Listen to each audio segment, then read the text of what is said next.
Dear students, genetics के आज के वीडियो लेक्चर का जो हेडिंग है वो है crossing over and linkage.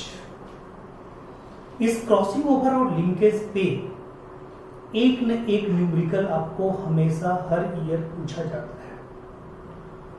Crossing over linkage को बहुत सारे बुक्स में आपने देखा होगा, क्रोमोसोम का डायग्राम बना के आपको समझाया जा रहा है, बट उसमें आप बहुत सारी चीजें नहीं भी समझते हैं। एनसीईआरटी के अंदर भी डायग्राम आप देख लीजिए, उस डायग्राम को कभी कभी आप बिल्कुल नहीं समझते। तो उस चीज को समझने से पहले थोड़ा सा मेंडल पे ध्यान दीजिए। मेंडल जी के लॉ पे फिर से बैक चलते हैं, यानी कि जो मेंडल बाबा ने जो लॉ दिया उस पर आपको फिर से विचार करना होगा। मेंडल साहब ने क्या लॉ दिया? लॉ दिया था उन्होंने law of dominance, law of purity of gametes और लॉ ऑफ सेग्रीगेशन, और तीसरा था लॉ ऑफ इंडिपेंडेंट असॉर्टमेंट, जिसको लॉ बोला गया। हालांकि प्रेजेंट टाइम में सब फेल हो चुका है, ठीक है। लेकिन ये लॉ ऑफ इंडिपेंडेंट असॉर्टमेंट का पूरा एडवर्स कंडीशन ही कहलाता है लिंकेज। ध्यान दीजिए, ठीक है। कहता है कि दो जीन है, ध्यान समझिए, क्रॉसिंग ओवर और लिंकेज को आप समझिए। सबसे पहले तो क्रॉसिंग ओवर को नॉर्मली जानिए कि ये कैसे होता है, कब होता है, कहां होता है। क्रॉसिंग ओवर के लिए सबसे पहले हम चलेंगे किसके पास? क्रॉसिंग ओवर के लिए हम सबसे पहले चलेंगे सेल डिवीजन चैप्टर में। सेल डिवीजन में भी किसमें? मियोसिस में। मियोसिस में भी किसमें? मियोसिस फर्स्ट में। मियोसिस फर्स्ट में किसके पास? Karyokinesis first. कैरियोकाइनेसिस फर्स्ट, ठीक है। ये जो कैरियोकाइनेसिस फर्स्ट है, ध्यान दीजिएगा, ये कैरियोकाइनेसिस फर्स्ट में प्रोफेज फर्स्ट, और प्रोफेज फर्स्ट में हमने क्या बताया था? Leptotene, zygotene, pachytene, diplotene, diakinesis. लाओ जरा पानी दे दो। लाओ लेप्टोटीन, जरा जाइगोटीन, पानी पैकीटीन, दे डिप्लोटीन, ठीक है, दो डाइकाइनेसिस। तो इस पांचों जो प्रोफेज के सब स्टेज हैं प्रोफेज 1 के, इसमें पैकीटीन में क्रॉसिंग ओवर होता है। उसके पहले जाइगोटीन में क्या होता है? बाइवैलेंट फॉर्मेशन होता है। बाइवैलेंट फॉर्मेशन का मतलब, यहीं से आप समझिए कंसेप्ट आपका शुरू हो गया। बाइवैलेंट फॉर्मेशन का मतलब होता है दो होमोलोगस क्रोमोसोम का आपस में मिलना।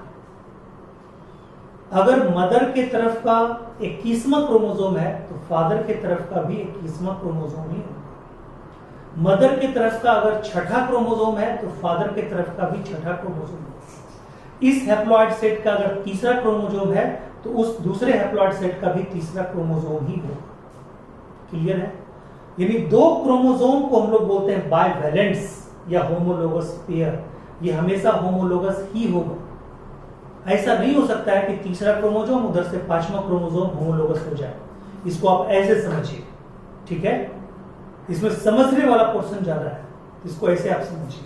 इसलिए आप अभी बहुत अच्छे लाइन को सुनेंगे और फिर आप मेरे लेक्चर, वीडियो लेक्चर वाले एनसीईआरटी को भी पढ़िएगा, 100% आपको समझ में आ जाएगा। इसलिए मैं एकदम अंदर जाके बता रहा हूं कि हाँ क्रॉसिंग ओवर में होता क्या है। तो क्या बता रहे हैं कि पैकीटीन से पहले जो जाइगोटीन की स्टेज, देखिए लेप्टोटीन में तो कुछ होता नहीं है। लेप्टोटीन में क्रोमोसोम बिल्कुल पतला होता है, बिल्कुल लंबा होता है, सब एक दूसरे से चिपके होते हैं, बुके फॉर्मेशन में, बुके फॉर्मेशन के शेप में होते हैं। जाइगोटीन में क्या बोल रहे हैं? क्रोमोसोम छोटा भी हो गया था, मोटा भी हो गया था, क्लियर दिखाई पड़ रहा था, और दो क्रोमोसोम आपस में सिनेप्टोनिमल कॉम्प्लेक्स के द्वारा अटैच हो जाते हैं, जिसको सिनेप्सिस बोलते हैं। सिनेप्सिस का आगे का फ्यूचर ही है क्रॉसिंग ओवर। क्रॉसिंग ओवर होने के लिए ही सिनेप्सिस हो रहा है। यानी क्रॉसिंग ओवर का प्रीकर्सर है सिनेप्सिस। दो क्रोमोसोम का आपस में मिलना। तो 2 होमोलोगस क्रोमोसोम ही मिलेगा, तीसरा, पांचवा, चौथा, तीसरा ऐसे नहीं मिलेगा। उधर का थर्ड, उधर का थर्ड, उधर का 2, उधर का 2, उधर का 21, उधर का 21, उधर का 10, उधर का 10, ऐसे में इसको बोलेंगे होमोलोगस पेयरिंग ऑफ क्रोमोसोम। इसको बोलेंगे सिनेप्सिस। क्या बोलेंगे? सिनेप्सिस। इसको सिंडेसिस भी बोलते हैं, ठीक है। इसको बाइवेलेंस फॉर्मेशन भी बोलते हैं। ये सब घटना किसमें होता है? जाइगोट में।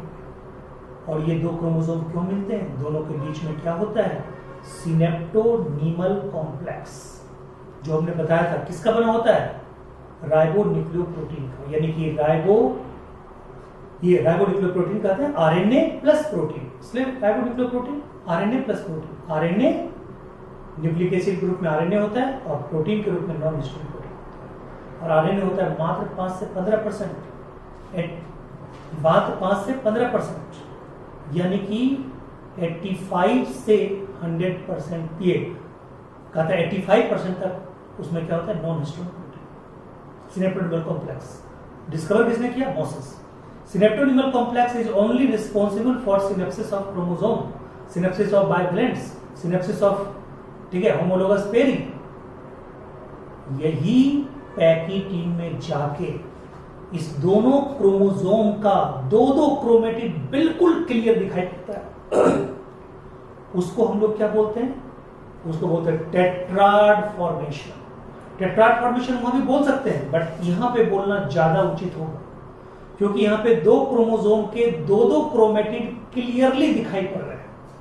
और वो जो क्लियरली दिखाई पड़ रहे हैं, तो देखिए उसी क्रोमेटिड के साथ काम शुरू होगा। ये देखिए, जैसे यहां पे ध्यान दीजिए, ये और ये, ठीक है, ये देखिए,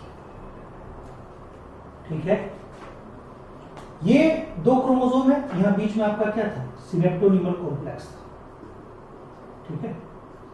अब ये देखिए, ये फर्स्ट क्रोमोसोम, ये सेकेंड, ये थर्ड, ये फोर्थ, ये क्रोमेटिड क्रोमोसोम में क्रोमोसोम, ये मान लीजिए ए, ये मान लीजिए बी, ठीक है।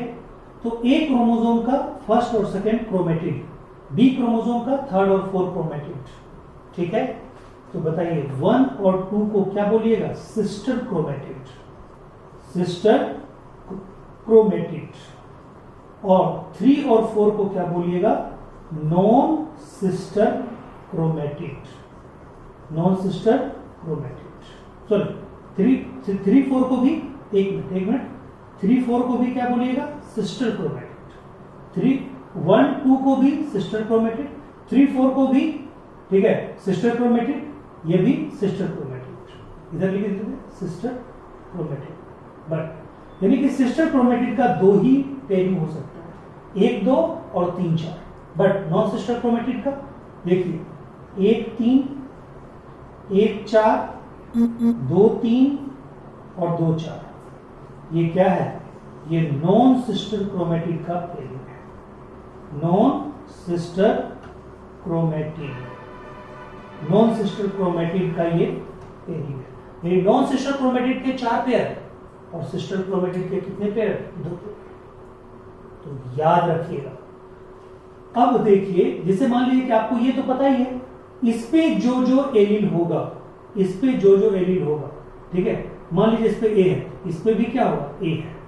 इस पे अगर बी है, इस पे भी क्या होगा? बी है। इस पे अगर सी है तो इस पे भी क्या होगा? सी है। इस पे डी है तो इस पे भी क्या होगा? डी है। इस पे ई है तो इस पे भी क्या है? ई। मतलब जो जो एलील इस पे है वही एलील इस पे है। यानी एक जीन के अगर 2 फॉर्म है, यानी एक जीन के अगर 2 कॉपी हैं, दोनों कॉपी को आप क्या बोल रहे हैं? एलील बोल रहे हैं। तो एक इस क्रोमेटिड पे, इस क्रोमेटिड पे, इसलिए एक क्रोमेटिड को आप लेके पूरे क्रोमोसोम को रिप्रेजेंट कर सकते हैं। उसी तरह ये, तो बताइए इन दोनों में, ठीक है, अगर हम अदला बदली करें तो क्या कोई फर्क पड़ेगा? कुछ भी फर्क नहीं पड़ेगा, ठीक है। जो एलील इस क्रोमेटिड पे है वही एलील दूसरे क्रोमेटिड, यानी सिस्टर क्रोमेटिड पे सेम तरह का एलील है। तो बताइए उसको एक्सचेंज करने से कोई वेरिएशन आएगा? कोई वेरिएशन नहीं आएगा, कुछ भी काम नहीं आएगा। लेकिन ये देखिए, जो थर्ड पे एलील है वो यहां पे एलील नहीं है, यहां पे दूसरा एलील है, यहां पे दूसरा एलील है, ठीक है, यहां पे दूसरा एलील, ठीक है, तो कहता है कि यहां पे दूसरा एलील है इसलिए फर्क पड़ेगा, यानी कि इस क्रोमोसोम के दोनों क्रोमेटिड पे अलग अलग एलील, इस क्रोमोसोम के दोनों क्रोमेटिड पे अलग अलग एलील, बट इन दोनों को आपस में सेम एलील, इन दोनों को आपस में सेम एलील। तो इसलिए हमेशा क्रॉसिंग ओवर होता क्या है, क्रोमेटिड के पार्ट का अदला बदली, और क्रोमेटिड किसका पार्ट है, क्रोमोसोम का, इसलिए बोलते हैं क्रोमोसोम के पार्ट का अदला बदली एक पॉइंट के ऊपर, और क्रोमोसोम के पार्ट का अदला बदली यानी कि रिकंबाइन कर रहा है, तो रिकंबाइन कर रहा है, ध्यान दीजिएगा, रिकंबाइन कर रहा है तो कहता है क्या होगा, रिकॉम्बिनेशन। ठीक है, इसका पार्ट इधर जा रहा है, इसका पार्ट इधर जा रहा है, तो उसको क्या बोलेंगे, रिकॉम्बिनेशन, यानी crossing over is also called recombination. It occurs at A point known as recombination nodule, recombination nodule, clear है, recombination nodule, उसको आगे जाके काइजमाटा भी बोलते हैं। ठीक है, एक बात जानिए आप, ये क्रॉसिंग ओवर के बारे में दो चार और पॉइंट आप जानिए। क्रॉसिंग ओवर कोई फिक्स प्रोसेस नहीं है, क्रॉसिंग ओवर का कोई सिस्टम नहीं है, क्रॉसिंग ओवर किसी भी पॉइंट पे हो सकता है, क्रोमोसोम का कोई भी पार्ट, ठीक है, दो क्रोमोसोम का कोई भी पार्ट अदला बदली हो सकता है, किसी भी टाइम हो सकता है, ठीक है, बिना पूछे हो सकता है, उस क्रॉसिंग ओवर का भविष्य सिर्फ ऊपर वाला ही जानता है, कोई इसका ये फिक्स नहीं है, ये रैंडम प्रोसेस है, कभी भी कहीं भी कैसे भी हो सकता है, इसमें कोई भी पार्ट टूट सकता है, कोई भी पार्ट जुड़ सकता है। और आपको मैंने बताया था इस रिकॉम्बिनेशन नॉड्यूल के लिए बनने के लिए, यानी कि क्रॉसिंग ओवर होने के लिए जो एप्लीकेबल होता है एंजाइम, उसका नाम है रिकॉम्बिनेज। क्या नाम है उसका, रिकॉम्बिनेज एंजाइम। ठीक है, तो ये सब याद रखिएगा, यहां से क्वेश्चन भी आएगा। ठीक है, अब आइए थोड़ा सा मतलब थोड़ा आइडिया क्रॉसिंग ओवर का आपको आ गया होगा। ठीक है, और मैं आपको बताऊं कि ये क्रॉसिंग ओवर किसी का उल्टा काम करता है। ये क्रॉसिंग ओवर कैसे है मालूम, मैं आपको बताता हूं। एक एग्जांपल लीजिए, घरेलू सोशल लाइफ का एग्जांपल लीजिए। मान लीजिए आपके सामने कोई पेयर है, कोई कपल है, ठीक है, कपल किसी का भी हो, पति पत्नी का हो, ठीक है, गर्लफ्रेंड बॉयफ्रेंड का हो, किसी का भी हो, उस कपल में एक लड़का है एक लड़की है, दोनों पास पास रह रहा है, ठीक है, अगल बगल रह रहा है, या मान लीजिए एक ही घर में रह रहा है, वाइफ हस्बैंड है, एक ही घर में रह रहा है, ठीक है, दोनों अनमैरिड हैं, अलग अलग रह रहे हैं, लेकिन पास रह रहे हैं। वो जितना पास होंगे उतना कहीं भी साथ जाने का चांस उतना ज्यादा होगा। बट मान लीजिए एक, ठीक है, इंडिया में है, एक अमेरिका में है, एक इंडिया में है एक पार्टनर, एक ऑस्ट्रेलिया में है, तो बताइए किसी फंक्शन में उनका साथ जाने का चांस है, नहीं है। ठीक उसी तरह से, ठीक है, ठीक उसी तरह से अगर दो जीन, दो अलग अलग जीन अलग अलग क्रोमोसोम पे हैं, ठीक है, तो वो इंडिपेंडेंटली जा सकते हैं, अलग अलग, ठीक है, अलग अलग इंडिपेंडेंटली उनका असॉर्टमेंट होगा, उनका इफेक्ट अलग अलग होगा। जैसे एक कपल में एक है इंडिया में, एक है अमेरिका में, तो अमेरिका वाला अमेरिकन दोस्त के शादी में अमेरिका में ही अटेंड करेगा, इंडिया वाला इंडियन दोस्त के शादी में जाके अटेंड करेगा, जबकि हैं दोनों आपस में कपल, ठीक है। तो ये दोनों अलग अलग जगह पे हैं, इसलिए अलग अलग इंडिपेंडेंटली क्या करेंगे अपना इफेक्ट, उनका, उनके मतलब गर्लफ्रेंड मानो या वाइफ मानो, उनके वाइफ अगर मतलब इंडिया में है तो उसका इफेक्ट अलग होगा, किसी फंक्शन में उसका इफेक्ट अलग होगा, और उसका मेल पार्टनर यानी कि अगर मान लो ऑस्ट्रेलिया में तो उसका इफेक्ट अलग होगा। क्लियर है, दोनों का इफेक्ट अलग, इंडिपेंडेंटली असॉर्ट करेगा। बट दो डिफरेंट जीन अगर एक ही क्रोमोसोम पे है, यानी कि दोनों पति पत्नी या दोनों बॉयफ्रेंड गर्लफ्रेंड अगर एक ही घर में है, एक ही अगल बगल में है, तो बताइए दोनों का इफेक्ट दोनों का असॉर्टमेंट क्या अलग अलग होगा? नहीं होगा। इंडिपेंडेंट असॉर्टमेंट नहीं होगा, कंबाइंड असॉर्टमेंट होगा, एक ही इफेक्ट होगा। ठीक है, यानी कि बताइए, और वो दोनों जीन, दो डिफरेंट जीन एक ही साथ हैं, एक ही घर में हैं, दो अलग अलग बॉडी एक ही घर में है, मेल फीमेल अलग अलग नहीं है, एक ही में है, उसको बोलेंगे लिंक्ड। यानी वो जितने पास होंगे उतने लिंक्ड होंगे। दो डिफरेंट जीन का एक ही क्रोमोसोम पे होना, पास पास होना, लिंक्ड होना, that is called linkage. Clear है? That is called linkage. Clear है? यानी कि लिंकेज ये है कि दो जीन का पास पास रहना। और क्रॉसिंग ओवर क्या है मालूम है? बीच में आके जो बोलते हैं खुरपी चलाना, उंगली डालना, वो करते हैं कि दो को किसी भी तरह अलग कर दो। ठीक है, एक का ट्रांसफर उधर कर दो, एक का उधर कर दो। ठीक है, एक किसी गवर्नमेंट में नौकरी कर रहा हो, एक किसी में कर रहा हो, तो बताओ वो क्या है मालूम?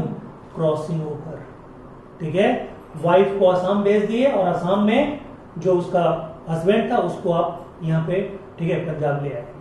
ये पंजाब और असम के बीच क्या हो गया? जीन का क्रॉसिंग ओवर हो गया। तो crossing over is just opposite to linkage. Linkage पास पास रहने का नाम है, क्रॉसिंग ओवर दूर दूर रहने का नाम है। ठीक है, जितना कम डिस्टेंस होगा उतना लिंकेज ज्यादा होगा, जितना ज्यादा डिस्टेंस होगा उतना क्रॉसिंग ओवर ज्यादा होगा। तो हम लोग कह सकते हैं कि क्रॉसिंग ओवर एंड लिंकेज, यानी क्रॉसिंग ओवर, ठीक है, क्या होगा? इनवर्सली प्रोपोर्शनल टू क्या होगा? लिंकेज होगा। ठीक है, crossing over is inversely proportional to linkage. यानी कि लिंकेज अगर 100% होगा तो क्रॉसिंग ओवर 0% होगा। ठीक है, लेकिन मैं आपको बता दूं, क्रॉसिंग ओवर का एक नियम है, क्रॉसिंग ओवर कभी भी 50% से ज्यादा नहीं होता।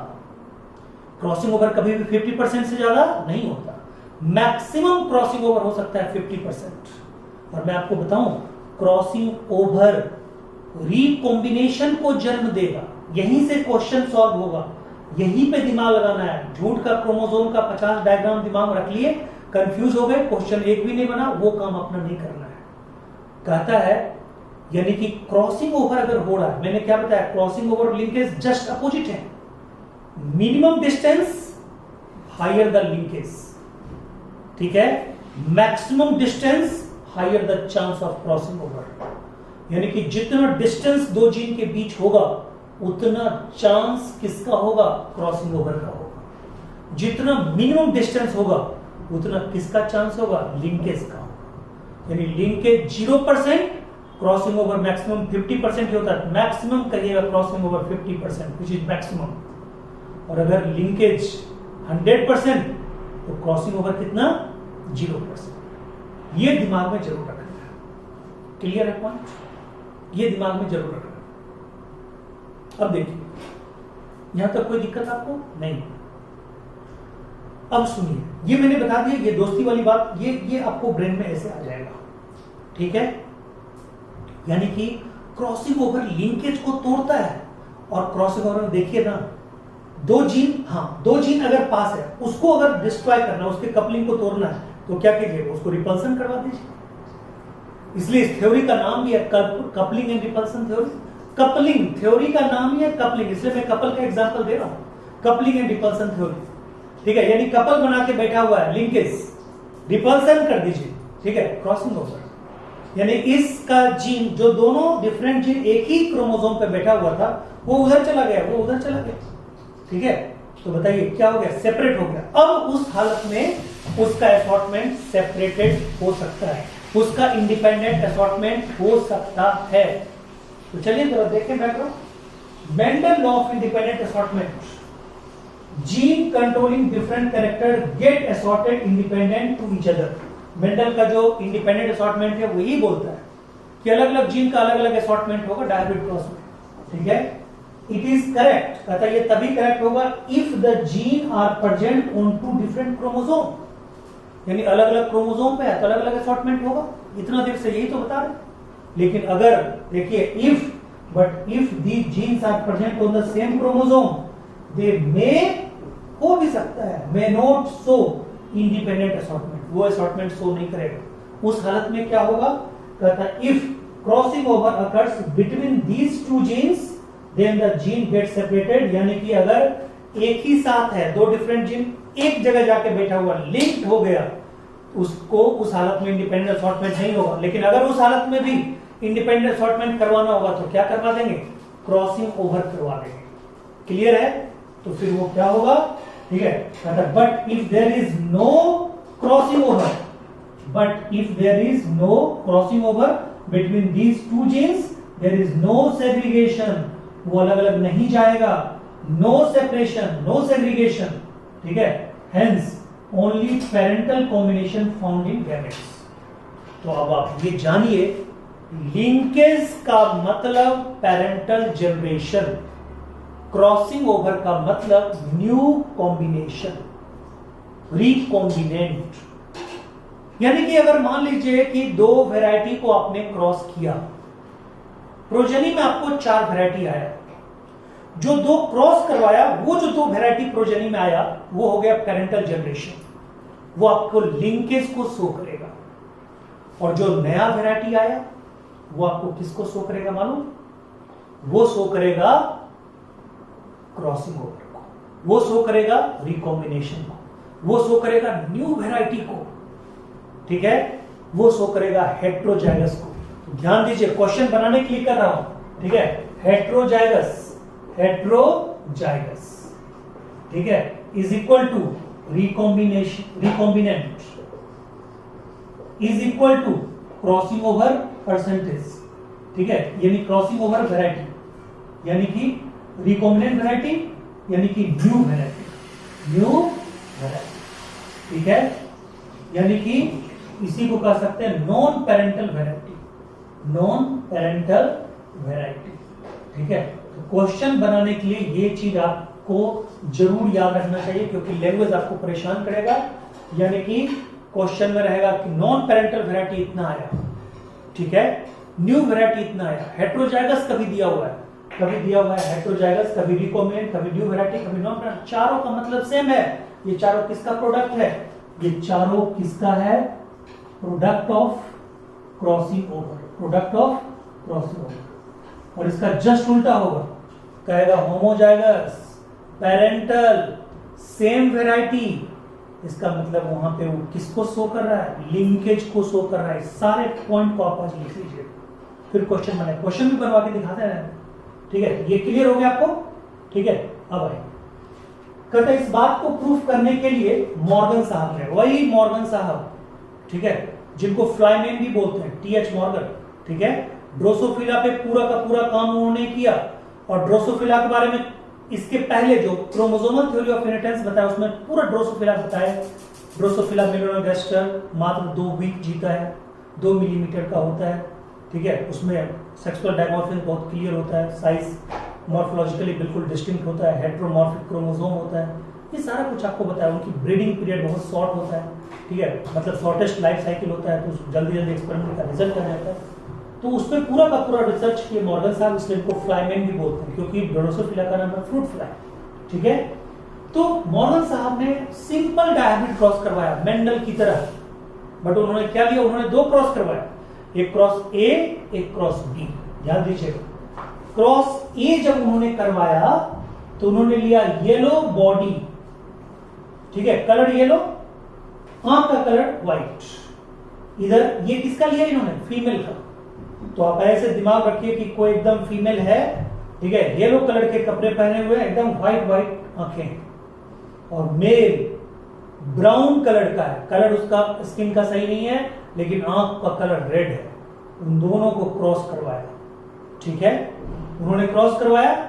उन्होंने क्या किया, F1 जनरेशन में तो वही आया जैसे सिंपल आया, बट F1 को F1 से जब क्रॉसिंग करवाया तो उनका रेशियो 9:3:3:1 ये आना चाहिए था, ये नहीं आया, ये नहीं आया, ठीक है, ये रेशियो आया ही नहीं, 9:3:3:1 नहीं आया, कहता ये नहीं आया, तो क्या आ गया भाई, ठीक है, ये नहीं आया, कहता क्या आया, कहता इससे डेविएट कर गया, इसका जो रेशियो आया उसमें, ठीक है, 98.7% पेरेंटल आया और मात्र 1.3% क्या आया, रिकॉम्बिनेंट आया। देखिए इसका ये था रिजल्ट, यानी कि बताइए लगभग 99% हमारा क्या आ गया, पेरेंटल, और बताइए ये क्या आ गया, ठीक है, ये आ गया रिकॉम्बिनेंट।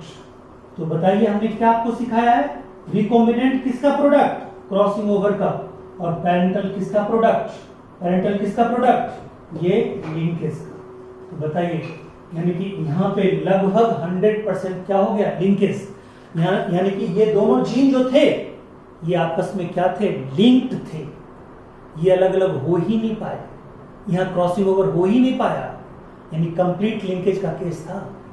फिर उन्होंने दूसरा एक्सपेरिमेंट किया, क्या किया ऐसा एक्सपेरिमेंट, क्रॉस बी, उसमें व्हाइट आइड प्लस, ठीक है, मिनिएचर विंग, ठीक है, और इधर यानी कि छोटा विंग, इधर रेड आई वाले के साथ नॉर्मल विंग, ये क्या लिए, ये अभी भी मेल ही होगा, रेड आई मेल को लिए थे और ये व्हाइट आई किसको लिए थे, फीमेल को, इसका फीमेल इसका मेल, इसको क्रॉस करवाया, यहां भी कुछ अलग आया, यहां आया 62% पेरेंटल और 37.2% क्या, रिकॉम्बिनेंट। इससे ये साबित होता है कि अगर जीन अगर लिंक्ड हो तो उनका असॉर्टमेंट इंडिपेंडेंट नहीं हो सकता, उनका रेशियो 9:3:3:1 नहीं आएगा, उनका उस रेशियो से डेविएशन होगा, उसमें पेरेंटल जनरेशन ज्यादा होगा, रिकॉम्बिनेंट कम होगा। क्लियर है पॉइंट, ठीक है। और ये पूरा का पूरा जो हमने बताया, क्या बताया, कंक्लूजन क्या है, क्रॉसिंग ओवर का जस्ट अपोजिट होता है कौन, linkage. Linkage 100%, crossing over 0%, crossing over maximum 50%, linkage 0%, याद रखिएगा। और आगे अभी क्रॉसिंग ओवर पे क्वेश्चन बनेगा, ठीक है, यानी क्वेश्चन लिंकेज का पूरा कंसेप्ट देने वाले कौन थे, मॉर्गन साहब थे, ड्रोसोफिला, उनका एक्सपेरिमेंटल मटेरियल था, इसलिए एक्सपेरिमेंटल जेनेटिक्स के फादर किसको बोलते हैं, मॉर्गन को, टीएच मॉर्गन को, ठीक है, क्लियर है पॉइंट। चलिए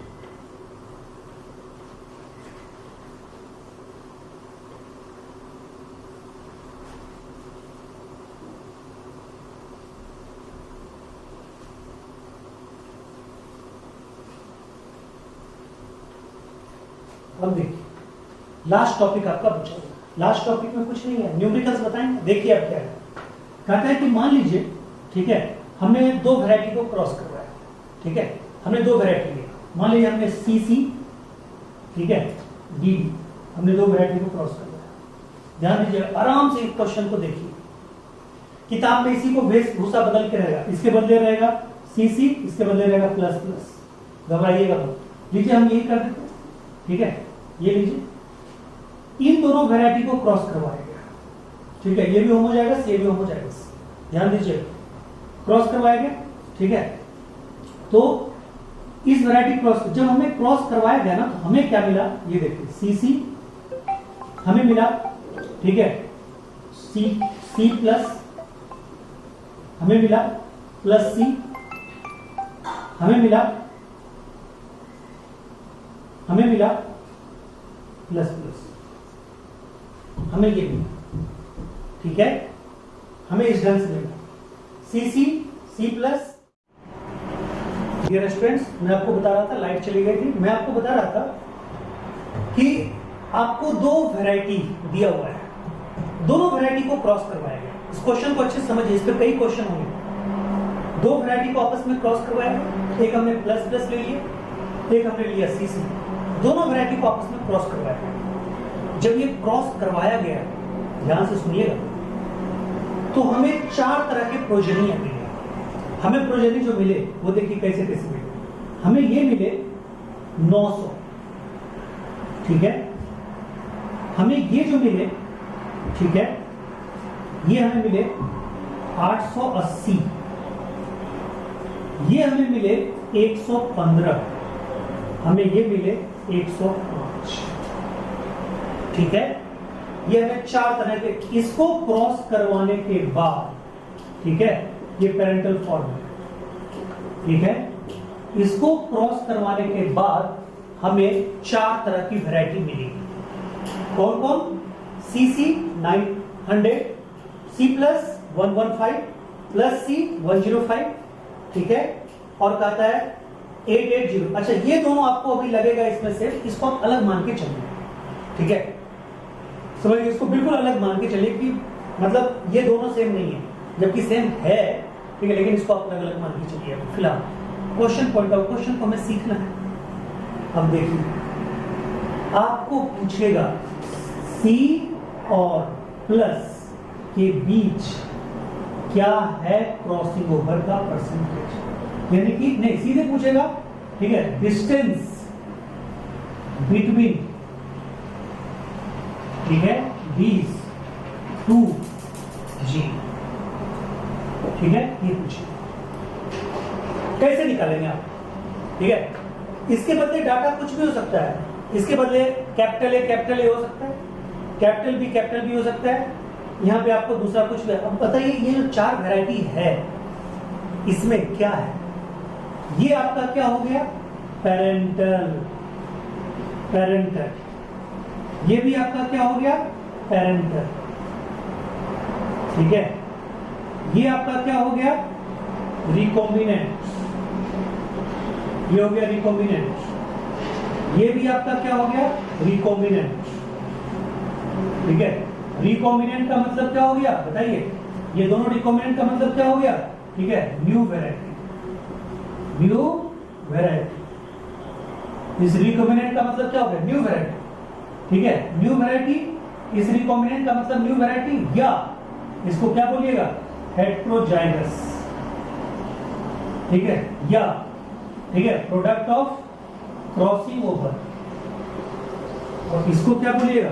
ये पेरेंटल है, प्रोडक्ट ऑफ लिंकेज, ठीक है, क्लियर। तो अब कहेगा, आप निकालिए परसेंटेज ऑफ क्रॉसिंग ओवर। तो परसेंटेज ऑफ क्रॉसिंग ओवर निकालने के लिए, परसेंटेज ऑफ क्रॉसिंग ओवर निकालने के लिए आपको क्या करना है? एक फॉर्मूला अप्लाई करने के लिए सिखा देते हैं। टोटल नंबर ऑफ प्रोजेनी आपको करना है, ठीक है। टोटल देखिए, टोटल रिकॉम्बिनेंट, ये भी रिकॉम्बिनेंट है, ये भी रिकॉम्बिनेंट है, ये आपका रिकॉम्बिनेंट, ये भी रिकॉम्बिनेंट, ये 115, ये 105। इस क्वेश्चन में ये 115, 105, ये दोनों क्या है? रिकॉम्बिनेंट। देखिए फॉर्मूला क्या है? Percentage of crossing over, total number of recombinant by total number of progeny into 100, ठीक है। Total number of recombinant by total number of progeny into 100, okay. तो देखिए टोटल, देखिए मैं बता रहा था, फिर से लाइट दे दी। देखिए मैं बता रहा था आपको कि percentage of crossing over, total number of recombinant by total number of progeny into 100। अब देखिए टोटल नंबर ऑफ रिकॉम्बिनेंट कितना है? 115, 105, कितना हुआ? 220 बाय टोटल जोड़िए, 2000 होगा। हम लोग को याद इसलिए बार बार क्वेश्चन देखते रहते हैं। 5 5 10, 8 1 9 10, 1 8 1 9 1 10 11 9 30, टोटल है 2000। कीजिए 2000 इंटू 100, क्या कीजिएगा? 2 11, ये 11% आया, ठीक है, 11% आया, ठीक है। ये 11% क्रॉसिंग ओवर की फ्रीक्वेंसी आई, क्रॉसिंग ओवर का परसेंटेज आया 11%, यानी कि ये परसेंटेज ऑफ क्रॉसिंग ओवर कितना आया? 11%, ये आपको आया। अब आपको बताएं, अब दिमाग में होगा कि सर आप क्वेश्चन में तो पूछा गया डिस्टेंस बिटवीन 2 जीन, जिस 2 जीन के बीच क्रॉसिंग ओवर हुआ है, ठीक है, उसके जीन के बीच की दूरी हमने आपको क्या सिखाया था? क्रॉसिंग ओवर जितना ज्यादा जीन के बीच डिस्टेंस, उतना ज्यादा चांस ऑफ क्रॉसिंग ओवर, उतनी फ्रीक्वेंसी ऑफ क्रॉसिंग ओवर होगा। तो जानते हैं क्या है? Percentage of crossing over is equal to distance between two gene. Okay, तो बताइए इस दोनों जीन के बीच की दूरी कितना होगा? 11 मैप यूनिट। 11 मैप यूनिट, ये 11 मैप यूनिट। इस दोनों जीन के बीच की दूरी क्या है? 11 मैप यूनिट है। ठीक है, यानी कि 11 मैप, ये मैप यूनिट जो बोलते हैं ना, ये प्रोकैरियोटिक सेल के लिए लगाते हैं। यानी प्रोकैरियोटिक सेल में जो जीन होती है ना, उनके लिए लगाते हैं मैप यूनिट। ठीक है, specially used in prokaryotic gene distance. ठीक है, और कहता इसी को हम लोग बोले 11 सेंटीमॉर्गन। ये लगाते हैं इन यूकैरियोटिक सेल में। यानी कि यूकैरियोटिक सेल में हम किसका यूज करते हैं? सेंटीमॉर्गन का। सेंटीमॉर्गन, ये जरूर याद रखिएगा। ठीक है, centimorgan term is used in mapping of ये यूकैरियोटिक जीन, और map unit is mapping of, मतलब is used generally in prokaryotic cell. Clear है? तो इस ढंग का क्वेश्चन अगर आपको आएगा तो बना दोगे। ठीक है, यानी कि हमेशा देखना है कि जो रिकॉम्बिनेंट फॉर्म होगा वो न्यू वैरायटी होगा। ठीक है, वो क्रॉसिंग ओवर को बताएगा। क्लियर है पॉइंट? ठीक है, तो ध्यान दीजिएगा, ये इस बात पे ध्यान देना जरूरी है। ठीक है, तो एक मतलब आपको दे रहे हैं। ठीक है, अब देखिए यहाँ पे ये परसेंट, अभी कुछ नहीं, मतलब आपको करना क्या है यहाँ पे? सोच, एक आया, एक क्रॉस आया। ठीक है, क्रॉस में मान लीजिए, चलो वो आपको क्वेश्चन ही देंगे, जो उसमें क्या बोलते हैं, जो सीट देंगे ना, उसको पहले आप सॉल्व कीजिए। हो सकता है आपसे सॉल्व हो जाए तो फिर आएगा, क्योंकि इस पे जितना क्वेश्चन आप सॉल्व कीजिएगा उतना आप अच्छा बनिएगा। प्रैक्टिस जितना कीजिएगा उतना एक्सपर्ट बनिएगा क्रॉसिंग ओवर और लिंकेज का, क्योंकि इस पे न्यूमेरिकल है। ठीक है, अब देखिए एक थोड़ा सा क्या होता है, परसेंटेज का यहाँ बात चला है, तो वो मैं बता ही दूं। क्रोमोसोम, ये जीन मैपिंग का काम खत्म। जीन मैपिंग पे जो क्वेश्चन आ रहा है, क्रोमोसोम मैपिंग पे जो क्वेश्चन आ रहा है, वो आपका सॉल्व हो जाएगा। जिसे आपको कहेगा कि जीन का, ठीक है, calculate the sequence of gene if, ठीक है, the percentage of crossing over between, ठीक है, BC is 30%, ठीक है, BA is 10%, AC is 20%। ऐसा क्वेश्चन आपको आएगा। ये फर्स्ट टाइप का क्वेश्चन बताया, सेकेंड टाइप का बताने जा रहा हूं। ठीक है, जो दूसरा क्वेश्चन हम बताने वाले थे वो इसी पे है, इसलिए आपको बना दीजिएगा, उसमें टाइम क्यों बर्बाद करें। लेकिन दूसरा जो है, ये क्वेश्चन आता है, ये क्वेश्चन एनसीईआरटी में नहीं है, बट ये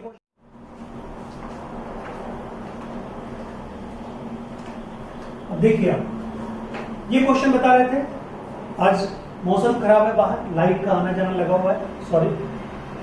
अब देखिए यहां पे आपको क्वेश्चन में क्या दिया हुआ है, calculate the sequence of gene on the chromosome. Gene कहां पे रहता है? क्रोमोसोम में लिखे, शॉर्टकट बताना है आपको।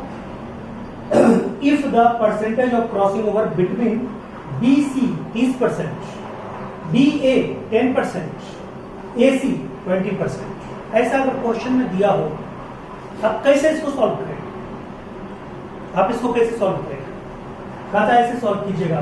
ध्यान दीजिएगा, आप एक क्रोमेटिड ले लीजिए हॉरिजॉन्टली, ठीक है, क्रोमोसोम या क्रोमेटिड जो लेना लीजिए। हम क्रोमोसोम ही बनाते हैं आपको समझने के लिए। ये क्रोमोसोम है, इस पे जीन, ये क्रॉसिंग ओवर का परसेंटेज ही दिया हुआ है। जिसमें आप देख रहे हैं सबसे ज्यादा परसेंटेज, उसको आप दूरी पे रखिए। क्योंकि distance between two gene is directly proportional to crossing over frequency.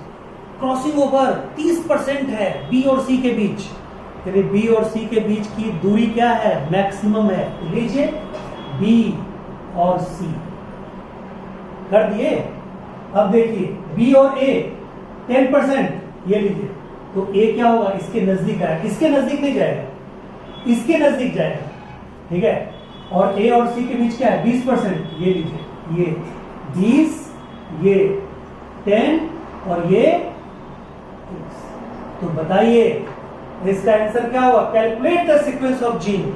इसका क्या होगा आंसर, आराम से बोलिए, बी ए सी। क्या होगा, बी ए सी। क्लियर है पॉइंट, ठीक है, बी ए सी। क्लियर। तो बताइए ये क्वेश्चन क्लियर, ये क्वेश्चन क्लियर। एक और क्वेश्चन देते हैं, ठीक है, फिर आपका ये क्लियर हो जाएगा, ठीक है। एक और क्वेश्चन बनवा रहे हैं, ठीक है। तो बताइए ये हो गया क्लियर, कैलकुलेट द, क्या होगा, बी ए सी, ठीक है। चलिए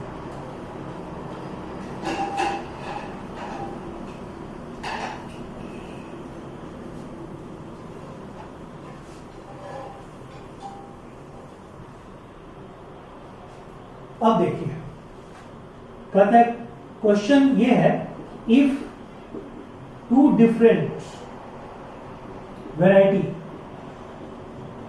are crossed to each other, then, ठीक है, according to normal Mendelian ratio, which is never possible about recombinant percentage, ठीक है, A, ठीक है, 68%, B 40%, C 30%, D 8%, ठीक है। 8% क्या, 28%, ठीक है। अब बताइए इसमें कौन क्रॉसिंग ओवर का परसेंटेज नहीं हो सकता। आपको मैंने बताया था क्रॉसिंग ओवर कुछ भी हो 50% से ज्यादा नहीं होगा, इसलिए ऐसे क्वेश्चन को देखते साथ ये लीजिए, ऐसे ये पॉसिबल नहीं है, ये पॉसिबल है, ये पॉसिबल है, ये पॉसिबल है, ये कभी भी पॉसिबल नहीं है। ऐसा क्वेश्चन भी आएगा। ये 3 तरह के क्वेश्चन हमने आपको बताए हैं, क्रॉसिंग ओवर, लिंकेज और जीन सीक्वेंस से रिलेटेड। अगला जो हमारा टॉपिक होगा अगला वीडियो का, वो होगा sex determination and mutation. Sex determination, mutation, उसके आगे का जो एक टॉपिक होगा वो आपका होगा, ठीक है, सेक्स डिटर्मिनेशन एंड म्यूटेशन। उसके आगे का जो टॉपिक होगा वो टॉपिक होगा आपका, ठीक है, लास्ट टॉपिक होगा, उसका नाम है पेडिग्री एनालिसिस एंड, ठीक है, pedigree analysis and Mendelian disorder, ठीक है, जेनेटिक डिसऑर्डर, जेनेटिक डिजीज। तो चलेगा, ये 2 वीडियो तो कंप्लीट रूप से होगा। Okay, thank you so much, ठीक है। अगले वीडियो का इंतजार कीजिए, उसके बाद आपका इवोल्यूशन का वीडियो तैयार है। Thank you so much.